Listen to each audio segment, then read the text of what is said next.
ভাঙড়ের তৃণমূলের হিরো নেতা আরাবুল ইসলাম টিকিট না পেয়ে কেঁদে ফেললেন। হাজারে হাজারে মানুষ খবর পেয়ে এখানে চলে এসছে আমার বাড়িতে। আমি শুধু একটা কথা বলবো, ভাঙড়ের মানুষের নিয়ে আমি আরাবুল ইসলাম। আজকে বুথ থেকে উঠে আসা মানুষ আজকে তারা কান্নায় ভেঙে পড়েছে। আজকে শুধু আমি একটা কথা বলতে চাই যে এই দলটাকে বুকে আঁকড়ে নিয়ে ভাঙড়ের সাধারণ মানুষের পাশে থেকে লড়াই করেছি। আজকে আমি ভাঙড়ের মানুষ যেটা বলবে আমি সেইটাই করব। ভাঙড়ের ভূমিপুত্র আরাবুল ইসলাম তৃণমূলের টিকিট না পাওয়ায় রাস্তায় আগুন জ্বালিয়ে বিক্ষোভ তৃণমূল কংগ্রেসের কর্মী সমর্থকদের। ভাঙড়ের একাধিক জায়গায় তৃণমূলের পার্টি অফিস পুড়িয়ে দিল তৃণমূল কংগ্রেসের কর্মীরা।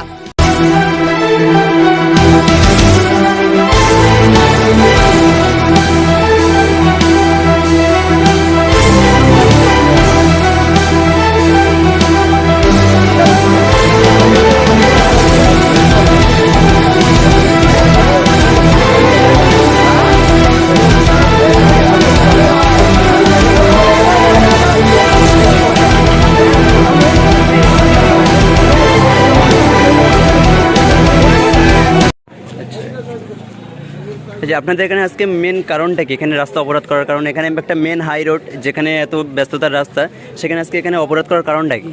অবরোধ করার কারণ হচ্ছে আগেরবারে আমাদের এখানে বিধায়ক দিয়েছিল মমতা ব্যানার্জি রেজ্জাক মোল্লাকে। আমরা তো বছরে একবার ঈদের চাঁদ ওঠে, আমরা সবাই জানি দেহটা দেখতে পাই, কিন্তু রেজ্জাক মোল্লাকে 5 বছর টোটালে ভাঙড়ের কোনো সাধারণ মানুষ আমরা একদিনও পাইনি। তার কারণে আজকে আমরা তো সবাই একটাই আশা ছিল ভাঙড়ের মানুষকে যে আরাবুল ইসলাম ভূমিপুত্র, আরাবুল ইসলামকে আমরা টিকিট হিসেবে দিলে আমরা তাকে রাতে দিনে গিয়ে তার পাশে পাবো।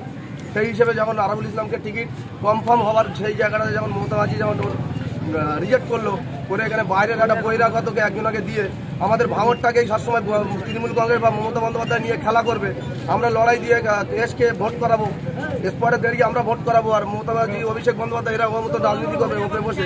এটা আমরা আরাবুল ইসলামকে আমাদের এই ভাঙড়ের ভূমিপুত্র আমরা আরাবুল ইসলামকেই চাই। সেখানে মাননীয় মুখ্যমন্ত্রী তিনি একজন ভালো বুঝেছে বলেই তো নিশ্চয়ই সেখানে অন্য একজন। মমতা ব্যানার্জি তো ভালো আগের বারেও বুঝেছিল রেজ্জাক মোল্লাকে দিয়ে, সিপিএম এর মাল এনে আমাদের টিএমসিতে দিয়েছে। আমরা তো আগের বারেও খুব ভালো দেখে নিয়েছি। মানুষ তো একটা মাথায় যদি বেল একটা গাছ থেকে বারবার পড়ে সেই তলায় তো বারবার যায় না। আমরা মমতা ব্যানার্জি বারবার আমাদের সেই বেল তলায় গিয়ে দাঁড় করিয়ে দিচ্ছে ভাঙড়ের মানুষকে। আচ্ছা, আপনাদের আজকে মেন দাবিটা কি? আপনারা এখান থেকে কি বলতে চাইছেন? ভাঙড়ের ভূমিপুত্র আরাবুল ইসলাম, আমরা আরাবুল ইসলামকে আমরা বিধায়ক হিসেবে চাই। যদি কোনো প্রকারের টিকিট তো হয়ে গেছে, ক্যান্সেল করার কোনো সম্ভাবনা নেই। যদি ক্যান্সেল না করে আরাবুল ইসলামকে যদি টিকিট না দেয় তো সেক্ষেত্রে আপনারা কি করবেন? আমরা আর তৃণমূলটা করবো না। ভাঙড়টা যে আমরা মিমি চক্রবর্তীকে 1,11,000 ভোটে লিড করে দিয়েছি, আমরা সাধারণ মানুষ খেটে জনগণ কাছে ভোট চেক করে দিয়েছি। আমরা ভোটটা আর মোটামুটি মুখ পানে দেখে। যদি মাননীয় আরাবুল ইসলাম মহাশয় তিনি যদি চায় যে অন্য কোনো পার্টিতে চলে যেতে, তাহলে আপনারা কি তাকে সাপোর্ট করবেন? হ্যাঁ, নিশ্চয়ই করবো। আমরা আরাবুল ছাড়াই ভাঙড়ে কাউকে চিনি না। আপনারা কাকে চান, তৃণমূলকে না আরাবুল ইসলামকে? আমরা আরাবুল ইসলামকে চাই।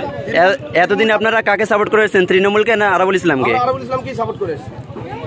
ঘটকপুকুরের বৈদ্য অটোমোবাইলে আসুন আর নিয়ে যান আপনার পছন্দের গাড়ি।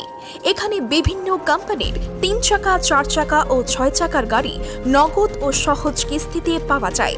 আমাদের ঠিকানা ঘটকপুকুর নলমুড়ির মধ্যস্থল, বাসন্তী হাইওয়ে রোড। বিস্তারিত জানতে ফোন করুন 9153911795 অথবা 9836491180।